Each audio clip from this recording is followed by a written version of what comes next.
the qualities of opponent that Daniel Medvedev also taking away, on his way down to the final. I think that was in the first round or the second round. He took out O'Connell. Yes, that was O'Connell. And then in the round of 16, he took out Alex de Minaur. In the quarterfinals, took out Andrew Rublev, with that one. And the semi-final, he was able to oust out Carlos Alcaraz as well.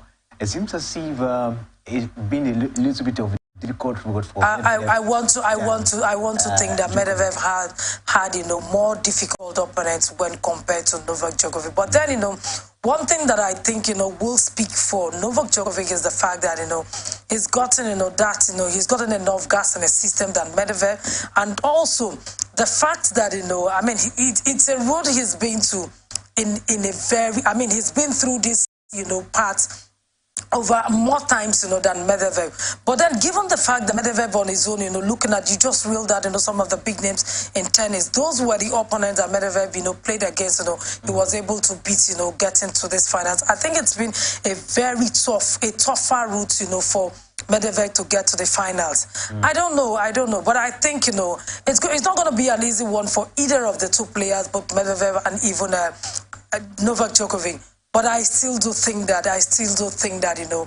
Novak Djokovic is the man for the 2024 US Open title.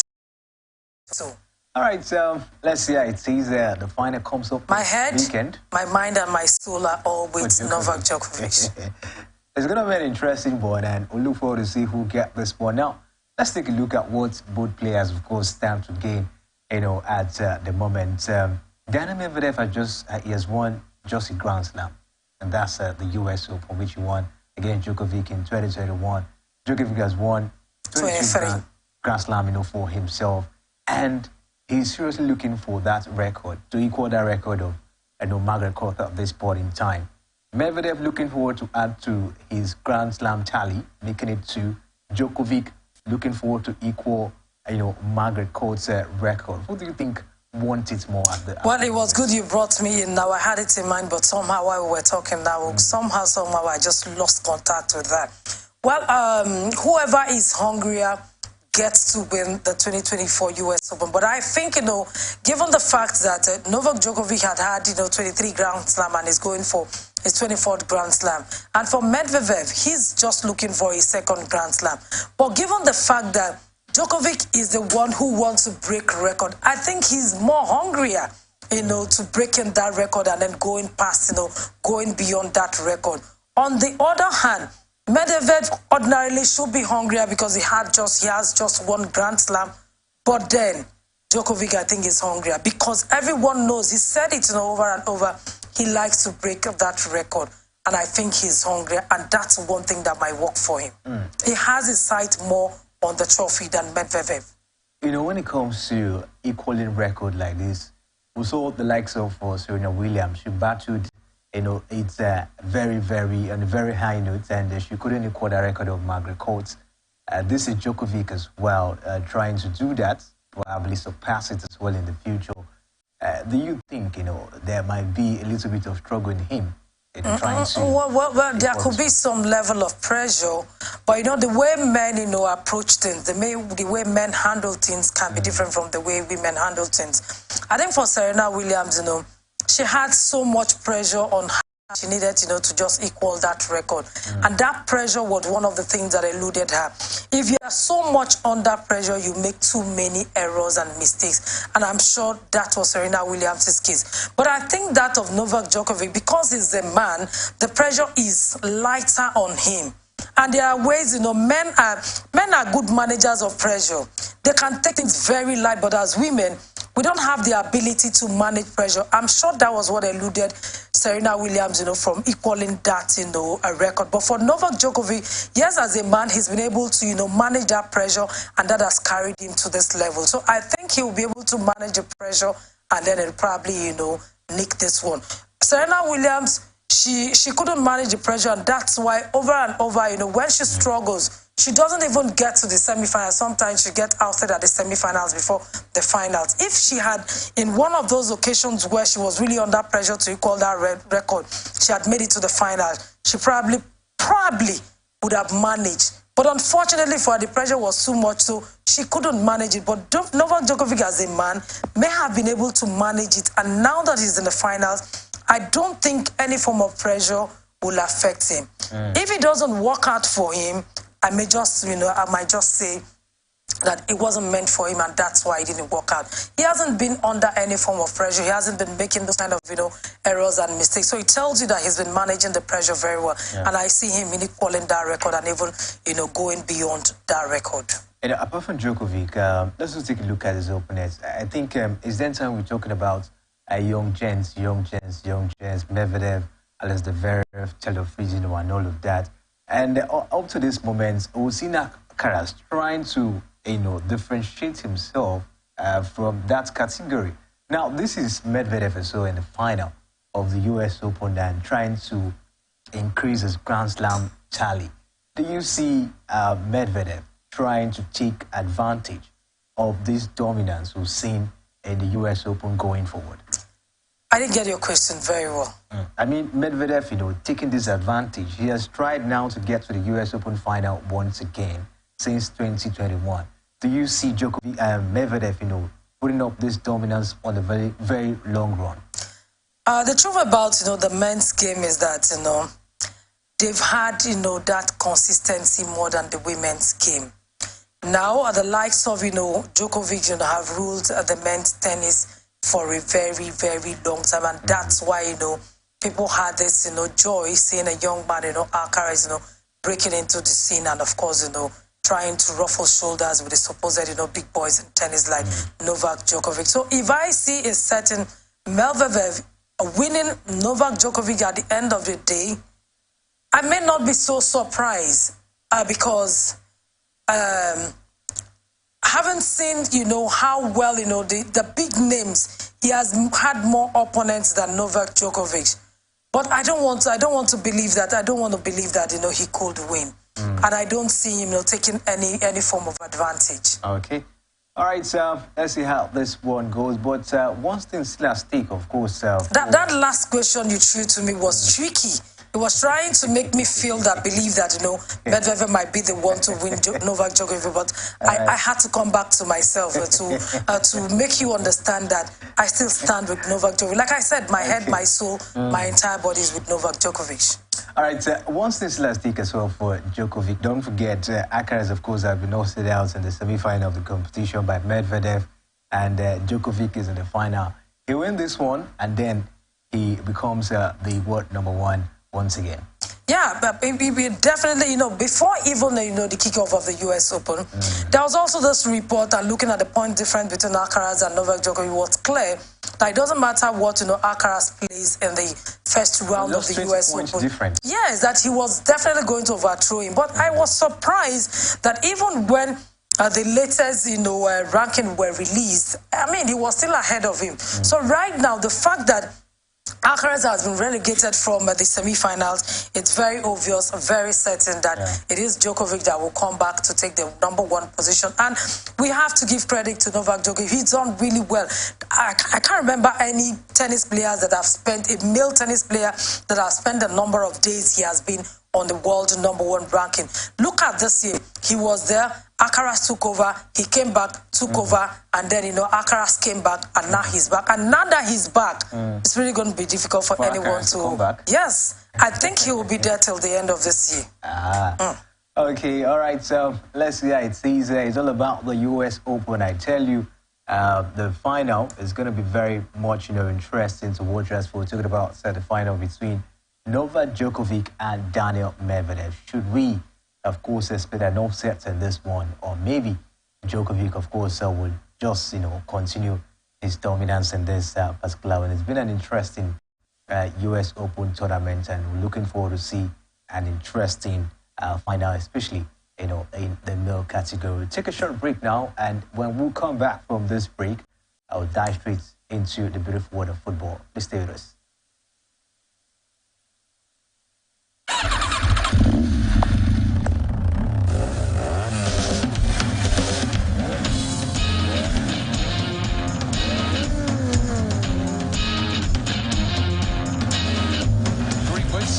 With the goal. Goalkeeper missed it.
people into the country illegally. That is amazing. Honourable human trafficking.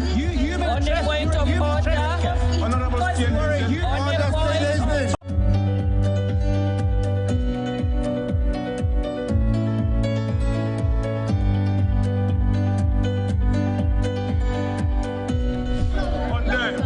they are not picking our calls. They made up their minds. I am the best. With the EU, but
Welcome back. Still the weekend edition of Sports Extraordinary, and I will bring you the latest evolving round of what is sport. It's time to talk football on the show, and we start with the AFCON qualifiers. As Ghana, Angola, and Tanzania have qualified for General African Cup of Nations finals when they finish in the top two or for their respective groups this week, leaving only 6 more places to be decided.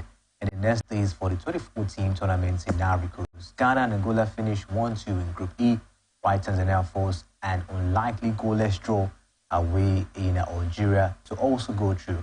The newly qualified teams will join Algeria, Burkina Faso, Cape Verde, Egypt, Equatorial Guinea, Guinea-Bissau, Mali, Morocco, Nigeria, Senegal, South Africa, Tunisia, and Zambia at the finals in the Ivory Coast. Who qualified automatically as a host country as well. Sarah, what do you make of the qualified teams already in the African Cup of Nations that will come up next year? Well, no surprise, seeing the likes of, Egypt, seeing Mali, Morocco, Algeria, Senegal, South Africa, Zambia, the Ivory Coast, who qualified, based on, their being the host of the tournament. And of course, seeing Burkina Faso. Burkina Faso has been, a strong force on the continent, but I don't know why they've never gotten, to the reasonable level. They are the Burkina Babes are one very, strong team on the continent. So far, so good. I think we have about 17 countries that have qualified for the African Cup of Nations. And for these countries that have qualified, I think, there are no surprises, for the ones who have qualified. And the good news is that our own country, Nigeria, have also qualified. So, that's a cherry. What we should be looking forward to is preparation for the African Cup of Nations. But first, we also have to look at preparation for the World Cup qualifiers. We start sometime in the month of November. So now that we have qualified, we just have to look, beyond the qualification and begin to prepare very well. And the good thing is that we don't have a situation where, we'll be struggling with coach. We had that, a couple of weeks ago where, we didn't know whether or not we're going to have a certain Posero still in charge or whether we're going to have a new coach and all of that. But the good news is that the new Minister for Sports and, of course, that the NFF have sat down together and they've been able to agree on something and done, cutting down, given the coach Posero, a pay cut, and right now he earns about $60,000 as against the initial $70,000. But I still think that, the $60,000 is still much, but that's not an issue.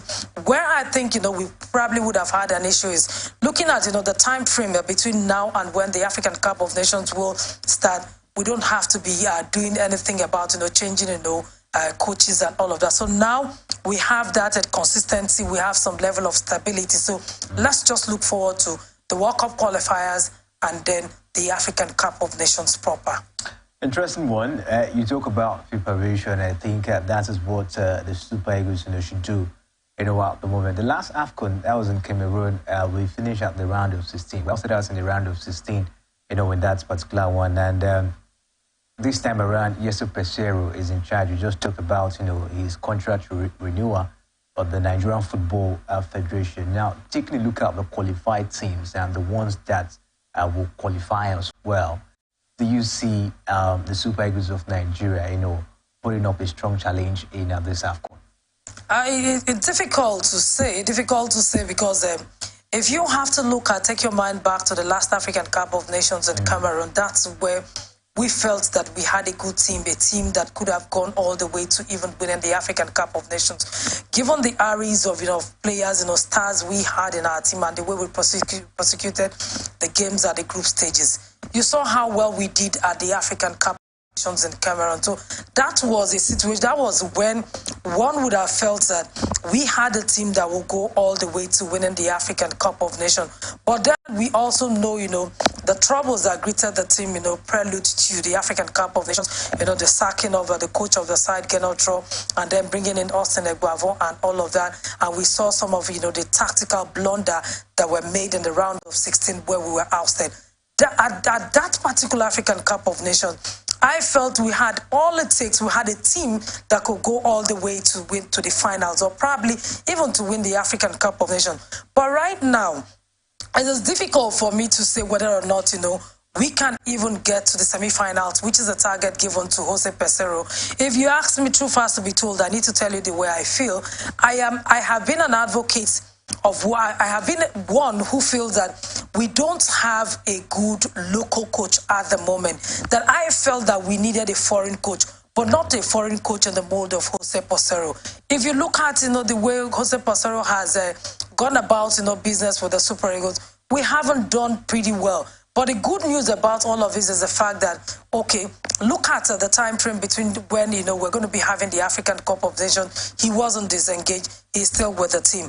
And right now, we're still, experimenting as usual, inviting more new players to the Super Eagles. Well, we hope that all of these, will amount to a better outing at the African Cup of Nations. So for now, if you ask me, it will be very difficult for me to say whether or not, we can win the African Cup of Nations. It will also be difficult for me to say whether or not we can come out of the group stages. Semi-final targets for it's also difficult for me to say whether or not we will be able to get to that semi-finals target. Do we have a coach that can get the job done for us? If you ask me, no. But do we have the players that can do that? If you ask me, yes, to some extent. Yes, to some extent, because we have players, who do very well for their club side. Look at Awoneye. Voted for player of the month, nominated for of the month. Look at the new guy, Boniface or so. He has just been voted, as player of the month. So we have the players that can get the job done for us, but they don't seem to replicate that form when they come to the Super Eagles. The only player who has been able to bring some level of his A game to the Super Eagles is Victor Osimhen. Even when we played in the World Cup qualifiers against, the last game against Ghana in Kumasi, and even the one in Abuja, it was only Victor Osimhen that did the dirty job. So we have these players, but can they bring that A game to fore when they play for the Super Eagles? That's the big question. That's the big question, Wase. It's all about the AFCON qualifiers, and of course, Nigeria, they've qualified already. But what are the chances for the Super Eagles putting up a very impressive, display down there, in Ivory Coast? When you have teams like Senegal, when you have teams like Egypt, Morocco, especially. I fear no name. I fear no name for the Super Eagles, because when we had a good Super Eagles on a good day, even Even the likes of Argentina, Brazil, the world powers, they want to play their life out when they go up against the Super Eagles. So I fear no name, but the reason why I fear names nowadays, let me use that word, that phrase nowadays, is because we have a Super Eagles that, do not have that biting factor again in them. They no longer have that fear factor that even countries like, Sierra Leone, countries like, Benin Republic are ready to play us and then, come down from 4-0 and equalize. And even, when they play against Super Eagles, they want to talk tough. They have this, belief that they can beat us. So that's only where I have the fear. On a good day, the Super Eagles are a brand that even the biggest of team in the world, fears when they want to play against Nigeria. Interesting one, as it is, and look forward to see what comes up, for the Super Eagles of Nigeria in the coming, African Cup of Nations. Last time out wasn't a very good outing, despite, putting up a very impressive, display in the group stage of the competition. But, they were hosted out in the round of 16. This is another opportunity for the coach, Jesus Santos Pesero. Can he deliver this time around? A whole lot of Nigerians are not even happy with the renewal of his contract, but some are giving him the accolade and some are saying if he's not good, but he's able to deliver, because delivering in the aspect of qualifying you for different... Have we not had coaches who have qualified the Super Eagles for the World Cup? The late Shaibu Amodu did that on 2 occasions, qualified us for the World Cup, qualified us for the African Cup of Nations, and at the end of the day, they had to abandon him and then, pick other coaches. If he qualified us for the African, my only happiness about it is the fact that we don't have to start all over, given what we experienced at the last African Cup of Nations, where the coach was disengaged, before time, and then, we had that level of inconsistency, going into the African Cup of Nations. That's just my happiness. I tell you for free, I don't know, take it, and then we'll come back to talk about it after the African Cup of Nations. That's the much they can go with Jose Pesero. And I doubt if we can get to the semifinals. If we do, that would have been based on the expertise of the players themselves. All right, let's see what comes up as well for the Super Eagles. A whole lot, of course, has been talked about, and some are also of the fact that he should tilt his eye down to the league and also groom some players. We saw the list, in the game against Sao Tome. It was, I think, just one home-based player. That's the Yimba goalkeeper. We didn't see much of the home-based player, despite that one being a dead rubber encounter. I don't know what you make of well, he's been given other conditions attached to the new contract, the contract extensions he signed with the Nigerian Football Federation, and of course the $60,000 that his salary has been prone to. But one of the conditions given to him is the fact that he has to be in charge of the Super Eagles Team B. And another condition that was given to him after renewing that $60,000 salary contract is the fact that he has to do away with some of his foreign assistant coaches.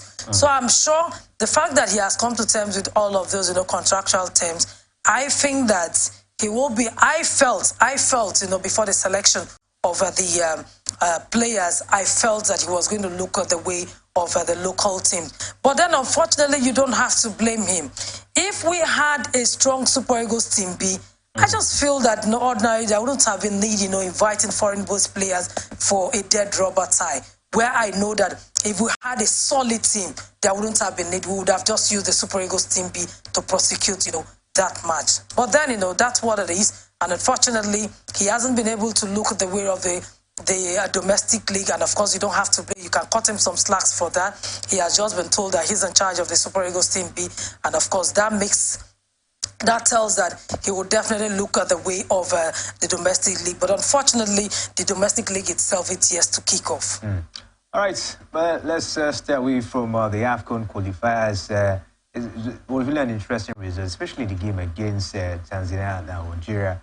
We saw Tanzania, of course, putting up a draw down there against Algeria, to go through in that time. But let's quickly move on as we're gradually, of course, coming to an end of the show. Let's take a look at, the World Cup qualifiers, because down there in South America, we're seeing some matches, being played, and it's all about the World Cup qualifiers. Sarah, this World Cup that will be coming up, I think in 2026, will be, you know, a different one. But here the team, there's now an expansion, I think from 32 teams now to 48, you know, teams. So more slots, you know, for continents, of course, to participate, you know, in this one. What do you make of, you know, the expansion? Well, I think it's a good one in the sense that, you know, we're going to be having at least 9 countries from the African continent. Europe will be having about 16 countries. Asia will have about 8.5, you know, countries participating in this particular one. But in everything, there are advantages and disadvantages. Now, you talk about, you know, the 48-team 2026, you know, World Cup to be hosted by Canada, Mexico, and the US. So I just want to look at, you know, some of the advantages before I get into the disadvantages. Some of the advantages is the fact that, you know, we're going to be seeing, you know, some countries who haven't been at the World Cup, at least, you know, given more opportunity. The fact that, you know, most continents, you know, all the continents have been given extra slots, you know, to participate. We will be seeing, you know, more countries, you know, participate at the World Cup. And maybe some of the dark horses might even be the ones, you know, to do well, you know, at the World Cup. So that's another plus, you know, given to some of that. That's another plus for the expanded 48 nation, you know, World Cup of 2026. But then, you know, you also have to look at, you know, some disadvantages. Like I said, everything that has advantage has disadvantage. For countries, like I've heard people say that the fact that it's going to be a 9 slot for Africa, the Super Eagles of Nigeria will not struggle to qualify. I disagree with it completely because on a normal day, we'll still struggle. So I don't think the fact that we're going to be having 9 slots is the reason why we will not be qualified, why it will be easy for us to qualify.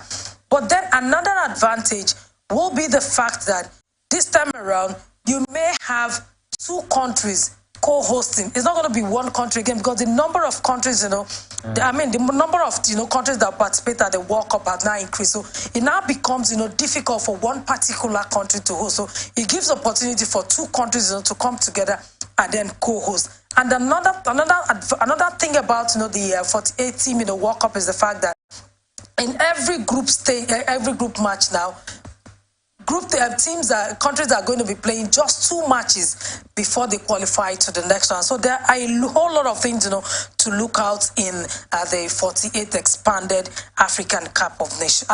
Expanded World Cup. Interesting one, and let's see how this one, of course, comes up. 2026 still, let's see, it's still very long, not that long, you know. And also, it will limit the number of countries that will want to host and co-host because the countries are now bigger than it used to be. All right, so we've seen some games as well in in South America. The qualifiers, of course, is actually ongoing down there, and some of the results that we have here. It's been an impressive one as we saw Paraguay, of course, they played goalless against Peru. Argentina beat Ecuador 1-0, and Colombia beat Venezuela by 1-0. Uruguay beat Chile 3-1 in that particular one. But Brazil, of course, put up a very impressive display against Bolivia. It ended 5-1. You know, in that particular one. And of course, one man, talking about Neymar Jr. I knew you were going to go there. Yeah, actually puts his name, you know, in the history book. He surpassed that record of Pele, you know, all goals in the Brazil national team. And Pele had 77 goals, you know, during his time. But this time around, Neymar, of course, courtesy of the 2 goals he got in that encounter against Bolivia, he has surpassed that record. Yeah, he was actually looking forward to just 1 to ensure that he equals the record. But luckily, he has been able to get 2 goals. And of course, he has surpassed that record and he put himself into the Guinness Book of Records. I would have loved the situation where there was a life, you know, to hear that, you know, someone else, you know, had broken his record. I'm sure he would have gotten some accolades and some prayers from Pele. But unfortunately, that didn't happen. Let me just run back again to some other thing we need to look at the World Cup. I think, you know, FIFA should look at this expanded World Cup is the fact that now if you're making the expanded World Cup to be 48, I do think that the teams are going to be playing more games. So now that they're going to be playing more games, FIFA should also think about, increasing the number of players for each team, because we're going to be seeing more injuries. We're going to be seeing more losses. We're going to also be seeing more wins. So it's going to be as long as Indian film, from 1 month to 2 months. So they have to also consider the teams and increase the number of players that should be in a particular team. Interesting, and let's see how this one will be. And huge congratulations as well to the man, Neymar Jr., for surpassing that record of Pele. A whole lot of expectation on the Brazilian national team, and as well on the man, Neymar Jr. He's the captain of the side, and everyone has been expecting him, of course, to take the team, of course, to that enviable height, just like we saw the likes of Pele did, and all that legends down there from the Brazil national team. But do you think the man has really lived up to expectation? He has. I felt, moving to Saudi was a kind of, retirement journey. But then coming back to national team and, scoring 2 goals, he has lived up to the billions as a captain. They say to whom much is given, much is expected, and of course he's done that. All right, and with that, we'll be calling it a wrap on the weekend edition of Sports Extraordinary. And the man we just mentioned, Neymar Jr., he is a Sports Extraordinary for this weekend edition of the show. And I think, yes, he really deserves that one. Surpassing that record of Pele, I think is a very, very huge feat for the man. But Sarah, thank you very much for joining us on this edition of the show. Thank you too, Kinsley. All right, don't forget peace and unity was the pathways to progress. Stay locked on Atlantic Television Network. My name is Emmanuel. Thanks for watching.